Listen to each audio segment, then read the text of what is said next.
Paquito Diaz. Manay, sino ka? Sino ka, Manay? Ako si Paquito Diaz. Papatay ka! Sinulpe. Sinulpe.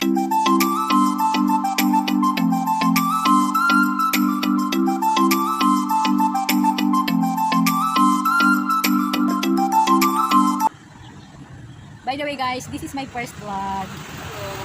This is my vlog. And my friend, Inday Flor TV, welcome sa aking channel. Ito po, pupunta po kami sa bundok at ipapakita namin sa inyo ang maaliwalas na tanawin. Ayan guys, dito po kami dumaan sa lift ng Windsor Arc Building. Ayan po, natatanaw ang building na building na yan, mataas din. Marami po siyang unit. Yan guys, at doon po kami sa taas na yun pupunta. Ayan, lalakarin po namin. Welcome to my vlog. This is my ang iyong lingkod sa bagong channel. Come on, let's go! Sama po kayo sa amin, magpahangin. So, ito po guys, ang unang tanawin dito. Ayan, ang mga building munang papakita namin sa inyo guys. At ito po, dito kami magsisimula ng aming paglalakad. Ayan. Napakaganda ng lugar, tahimik. Cars lang ang maririnig dito guys. Ayan. Ayan na guys, ang building ng Windsor Arc. Ayan na yung building natatanaw dito. At andito na kami sa main road sa taas. Yan. Yan ang mga bahay dito. Napakatahimik. Yan. Ayan guys. Matatanaw natin doon sa tuktok. May doon ginagawang parang bahay na hindi naipagpatuloy. Usually guys, ang may gawa niyan ay mga Portuguese. Mahilig sila kasi sa kanila parang bulubundukin din. So, kahit sa bundok naglalagay sila ng mga bahay, ayan, pero hindi na yan napagpatuloy. Ayan guys. Ayan sa tuktok. Ayan. Wow, at dito guys, mayroon ditong ibon na parang tao kung humuni. Ayan. Ayan guys. Ano kayang ibon yan? Uy, init ko yun. Ayan, parang tao. Init yan doon meron. Magsakit ulo ako na. Init. Wow. Bakit ganyan siya?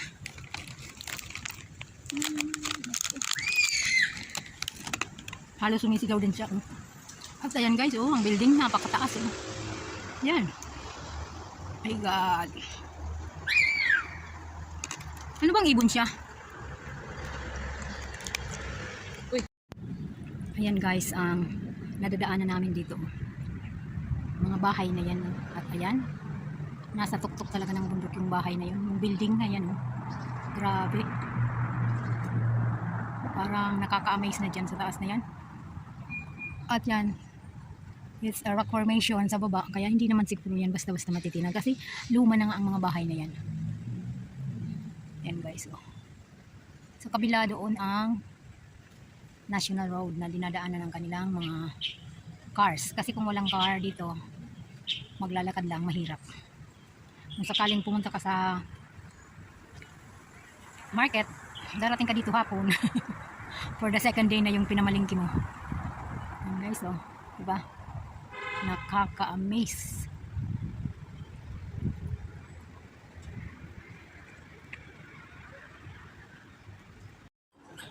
Ayan nga guys, mayroon kaming naririnig na huni. Ano kaya yan?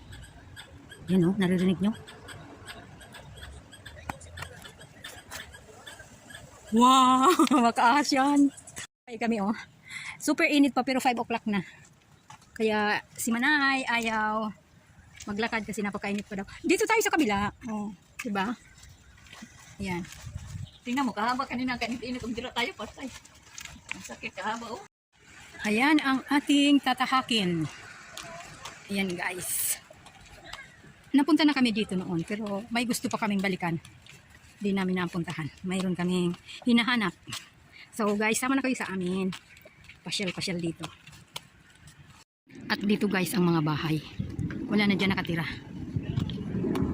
At yung mga cars daw na yan, ready for ano na, selling or parang junk na siya.